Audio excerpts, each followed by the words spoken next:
Est-ce que tu connais la loi de Parkinson? Cette loi précise que plus tu as du temps à te consacrer sur une tâche, sur un travail, et plus tu vas mettre justement du temps à l'accomplir. Et l'objet de ce podcast, c'est pour rebondir par rapport à cette loi qui est tellement vraie, je trouve, que quand tu te limites pas en temps pour accomplir une tâche, tu vas mettre justement beaucoup plus de temps à la faire que si tu t'accordes justement beaucoup de temps. Et l'objet de ce podcast, c'est aussi de te donner un exemple d'une journée type que je suis en train de réaliser aujourd'hui. Donc aujourd'hui, on est le jeudi 17 novembre 2022. Alors je vais essayer de publier tout de suite ce podcast, c'est-à-dire que à 17h aujourd'hui, je vais faire en sorte qu'il soit en ligne sur YouTube. Et une autre chose aussi qu'il faut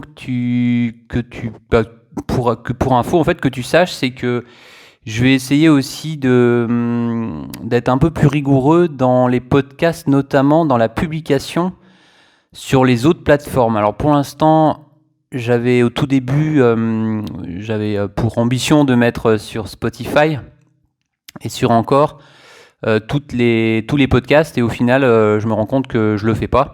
Je mets uniquement les podcasts sur YouTube, donc je vais essayer de faire en sorte de mettre sur toutes les plateformes, parce que je pense que ça peut être intéressant. Ce qui permet surtout, je pense, à des personnes qui vont pas forcément aller sur YouTube, qui vont par exemple sur Spotify, vont pouvoir écouter les podcasts tout en faisant autre chose, la vaisselle, se promener, ou dans les transports par exemple, ça peut être intéressant. Donc c'était une parenthèse. Et pour continuer sur le programme justement de cette journée et pour te donner des exemples concrets et les objectifs aussi que je me fixe quotidiennement, ça me permet vraiment de mieux avancer si justement j'essaye de me limiter en temps, même si c'est pas forcément indispensable ou aussi urgent. Et il y a des mails aussi que j'aime bien des fois, même si voilà, il faut pas qu'il y en ait trop non plus, mais il y a des mails que j'aime bien recevoir. C'est quand dans le mail on te précise que ça serait alors c'est pas urgent, le mot qui arrive souvent c'est que alors j'ai un exemple en tête là, c'était sur un dossier intéressant, sur une demande de création d'arrêt, c'était d'avoir les éléments de façon rapide. Je crois que c'est ça le mot, rapide. Quand je vois ce mot dans un mail, rapide, j'essaye de faire en sorte de me fixer un temps assez court, en général 24-48 heures. Alors des fois 24 heures c'est pas forcément facile parce que j'ai mis aussi des priorités dans ma façon de fonctionner au niveau de mon planning. Donc en général j'essaye de mettre 24-48 heures en fonction de ce que c'est, forcément, parce que si c'est un gros travail qui nécessite du temps, ça sera pas possible. J'essaye de me fixer des objectifs, on va dire, avec un temps beaucoup plus court que ce qu'on pourrait me demander. Parce que des fois, on va dire qu'on me demande des choses rapides, ça pourrait être une semaine par exemple. On pourrait dire que ce serait un délai assez correct. Moi, j'essaye de me fixer des délais plus courts volontairement, parce que plus tu vas mettre un délai court, plus tu sais, en tout cas c'est ce que j'ai remarqué, que cette fameuse loi de Parkinson, elle est tellement vraie, que si je me fixe un délai trop long, je vais franchement, c'est comme ça, hein, c'est la réalité, en tout cas c'est mon ressenti, c'est que je vais prendre tout le temps que j'ai pour terminer la tâche, le travail, au dernier moment, quoi. Alors que au final, ça pourrait prendre que 48 heures. Donc voilà, c'était l'introduction de ce podcast. Alors, je vais te donner quelques exemples concrets parce que tu commences à t'habituer, je pense. J'aime bien faire le lien avec des exemples au quotidien. Donc, la journée d'aujourd'hui, elle va commencer d'abord, et ça, je te l'avais dit aussi, par la chose la plus importante, et qu'il faut vraiment que ce soit fait le plus tôt possible. Alors là, ça va être de demander à un conducteur si c'est possible de diffuser une vidéo où on le voit. Alors c'est pour un reportage sur le tourisme, donc comme ça t'as l'info de la vidéo qui va sortir dimanche prochain à 17h. Alors on voit sur la vidéo, on voit en fait un conducteur de chez nous, il revient de voyage. J'avais fait un relais à Saint-Main, si tu connais, c'est une petite commune dans le Finistère. Il était assez juste en amplitude et puis j'avais été récupérer le car à cet endroit-là. Il terminait avec les clients. Et quand j'ai vu le ciel, je me suis dit, tiens, ça peut être vraiment l'occasion de faire une vidéo sympa quand le car arrive. Enfin bref, donc j'ai fait la vidéo et j'ai fait le montage. Et je vais juste, et ça c'est important, lui demander si lui il est d'accord. Je vais lui présenter la vidéo et lui demander ce qu'il en pense, s'il est d'accord que je la diffuse, quoi. Donc voilà, ça c'est la chose vraiment la plus importante pour moi, la plus urgente, demander l'avis d'un conducteur sur une vidéo. Voilà. Après, la deuxième, je dois faire des saisies de TAD. TAD qui veut dire transport à la demande. Alors pour t'expliquer, on avait un outil auparavant qui s'appelait TDO, où on faisait la saisie sur un serveur. Enfin bref, ça fonctionne. Il n'y a plus accès à cet outil-là. Il y a un nouvel outil qui s'appelle TransTools. Et les TAD n'étaient pas présents jusqu'à aujourd'hui. C'était pas actif. Donc j'ai de la saisie à faire. Alors ça, je l'ai mis aussi en priorité parce que c'est des choses qui sont pas trop fun à faire, on va dire. Mais, et ça c'est important aussi, c'est qu'il faut voir ce qu'il y a derrière. Parce que même si c'est pas forcément très joyeux à faire, on va dire ça comme ça, il y a des répercussions derrière. C'est-à-dire qu'il y a des personnes à la centrale de mobilité, donc il y a une centrale de mobilité Bresgo, qui reçoit des demandes par téléphone. Et aujourd'hui, le seul outil de travail qu'ils ont à leur disposition, c'est un fichier sur lequel ils remplissent à la main les réservations. C'est pas très pratique. Donc il faut se mettre à leur place et se dire, bah ouais, s'ils ont un outil, si nous on rentre les horaires, les jours de circulation, le calendrier qui va bien avec, etc., ça leur permettra directement d'aller dans l'outil pour... alors je sais pas comment ça se présente de leur côté, mais je pense de saisir la réservation, de noter le nom de la personne, ses coordonnées, etc. Donc c'est le côté vraiment pratique de rendre leur travail plus facile, quoi. Donc ça c'est une chose importante et il faut que je me fixe aussi un objectif assez court. Alors je sais pas quand, je pense qu'il faut absolument que pour moi ça soit terminé ou vraiment plus tard, mais vraiment plus tard, à la fin de la semaine prochaine. Je vais essayer je vais faire en sorte de faire ça dès que possible. Il faut juste que je vérifie parce qu'on a en TAD, on a surtout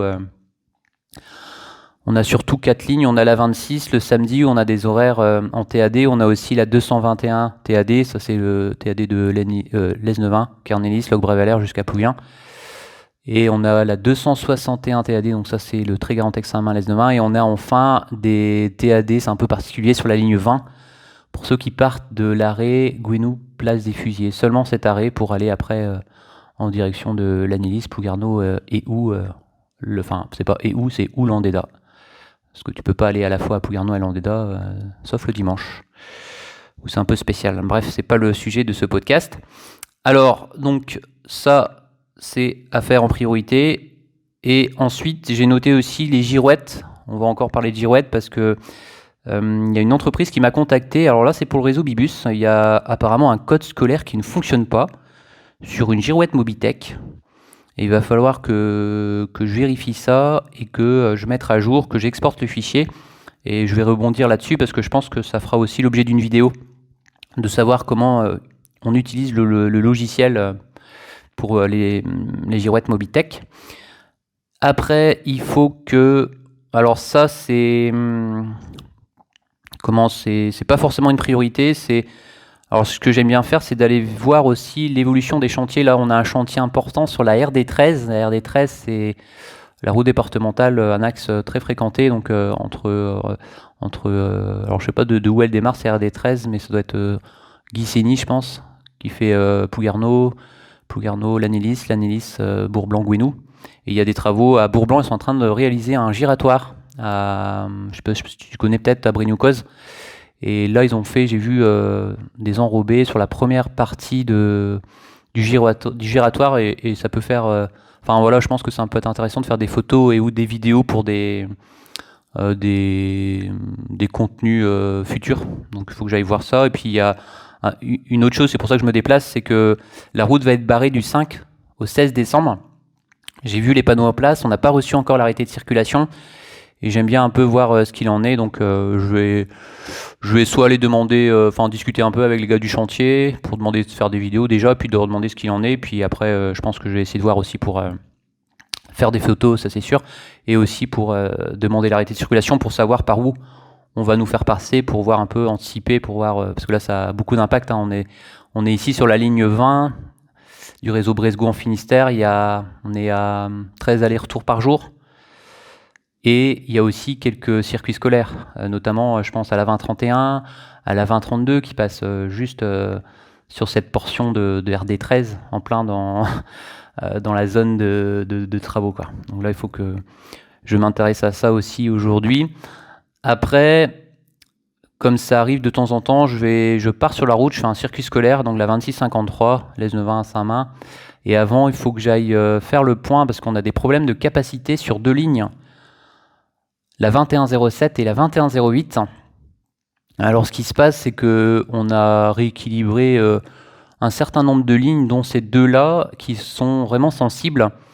Et il y a 2 difficultés. La première, c'est que les cars, ils arrivent à la plage Joverine, on va dire 5 minutes avant le départ. Hein. C'est à 16h, je dis pas de bêtises, à 16h. Ouais, 16h40 à peu près pour un départ à 16h45, parce qu'il y en a un qui fait une navette. Et l'autre, il arrive de Brest, il fait avant le départ de 15h, je crois que c'est 15h30 de la ligne 21. Et donc ça, c'est juste d'une part. Et la deuxième difficulté, c'est que il y a tellement de monde au Drenecbourg et on a basculé cet arrêt sur une seule ligne avec aussi ceux de Plabennec-Gare-du-Lac, si tu connais, ceux de Plouvien, qui fait qu'apparemment il n'y a pas assez de place et on est obligé d'équilibrer avec la ligne qui est juste à côté. Donc ça c'est la 2108 pour celle qui va à Plouvien et celle à côté c'est la 2107. Donc il y a tellement de monde et comme les cars ils arrivent un peu on va dire 5 minutes avant le départ, tout le monde arrive, il y a une centaine d'élèves, donc c'est voilà, il faut essayer d'équilibrer, donc il faut que je sois sur place aussi pour ça. Et après, une fois que j'ai fait la 2653, je dois faire la ligne 23, le départ je crois que c'est à 17h32 de Kerlouan, et ça tombe bien parce que ça fait un moment que j'ai pas fait cette ligne, il y a des travaux à Guissény, il y a un itinéraire de déviation qui est assez technique, donc comme ça je vais en profiter aussi pour voir un peu ce que ça donne en quart. Donc voilà le programme de la journée. Alors j'essaye volontairement aussi de pas me fixer de trop de choses volontairement parce que je me rends compte que plus je rallonge ma liste et plus je me rends compte qu'en fin de journée c'est infaisable. Et j'avais aussi noté, et c'est ce que je suis en train de faire en ce moment, c'est d'enregistrer un podcast. Alors c'est pas, même si ça pourrait être la priorité parce que je commence en fait ma journée avec ça. C'était surtout pour te donner une idée parce qu'en ce moment faut savoir que c'est assez calme en ce moment hein, pour ma partie en tout cas parce que on est en novembre en général, la période novembre, décembre, janvier, février, c'est plutôt calme. Après ça reprend parce que il y a beaucoup de choses qui arrivent en même temps. Il y a notamment les arrêtés de circulation, il y a plus de travaux. Là c'est calmé hein, les travaux, on voit bien que ça s'est vraiment calmé, même si on a encore de temps. Enfin voilà, c'est vrai qu'en ce moment, sur la 25 par exemple, je rebondis là-dessus, sur la 25, on est à 3 chantiers. On a des travaux à rue de Brest, à Saint-Paul-de-Léon, on a un chantier à Plouescat, c'est la rue Roosevelt, je crois. Et après, on a aussi à l'Aisne-20, hein, la fameuse déviation qui est assez importante quand même, à Coitidrin, qui est la partie de l'arrêt de Coitidrin qui est barrée. Donc voilà, sur certaines lignes, c'est vrai qu'il y a encore des travaux et il y a des répercussions aussi sur les itinéraires. Voilà, je voulais juste te donner un exemple type de journée de travail. Je pense que je vais essayer vraiment, et je pense que tu l'as compris dans les podcasts, de te mettre vraiment d'essayer de te faire partager, c'est ça l'objectif. Comment mon quotidien aussi pour avoir un peu plus une vision interne de ce qui se passe au quotidien, de savoir au final à quoi quels sont les travaux des personnes qui travaillent ouais, j'ai fait plusieurs répétitions, je crois, travail, stop. Que pour résumer, c'est que j'ai des retours justement visiblement d'abonnés de la chaîne qui disent bah, c'est bien parce qu'on se rend compte en fait de tous les répercussions que ça peut avoir sur le travail, tout ce qui est tout simplement tout ce que les personnes ne voient pas, qui sont passagers, ou aussi peut-être les conducteurs qui se rendent pas compte que tout le travail qu'on va réaliser, que ce soit en exploitation, que ce soit pour ma partie, et puis aussi l'autorité organisatrice, les échanges qu'on a, les outils qu'on a, qu'est-ce qu'on fait nous pour que ça fonctionne. Et je pense que c'est important alors pas d'aller dans le détail forcément, mais de te donner des exemples concrets de ce qu'on fait. Et ça permet de mieux justement comprendre, ah oui d'accord, on comprend pourquoi par exemple, comment ça fonctionne quand un voyageur va recevoir un SMS pour une perturbation.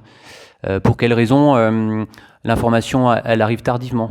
Des choses comme ça, voilà, c'est qu'il y a des raisons, et puis par le biais justement des podcasts et aussi des vidéos, j'essaye de te faire découvrir un peu aussi l'envers du décor, les coulisses, comme m'a suggéré une personne justement de montrer un peu les coulisses aussi de notre travail. Et je pense que, en tout cas, moi, ça me plaît de te donner un peu quelques infos là-dessus. Et puis, ça permet aussi de mettre en valeur, je trouve, les réseaux, quoi, parce que on a des beaux réseaux de transport, en tout cas, je trouve, sur Brest, par exemple, le réseau Bibus, sur la Bretagne, en interurbain, le réseau Bresgo. Et puis, j'aime bien aussi comparer sur d'autres secteurs, d'autres régions de France. Et puis, voilà, je pense que ça peut être des choses très positives. Oups, mon micro avait un petit souci, je crois, parce que ça grésillait sur la fin. Donc là, je réenregistre parce que je suis en train de faire le montage. Comme quoi aussi, comme je te disais, il faut aussi toujours avoir du temps pour des imprévus, et c'est un exemple, et je pense qu'il y en aura d'autres aujourd'hui. Voilà, je te laisse ici, c'est la fin de ce podcast, et puis comme d'habitude, je te souhaite une bonne route, un bon voyage sur les réseaux de transport, et puis surtout une bonne réussite dans tes projets. Allez, à plus tard, Kenavo.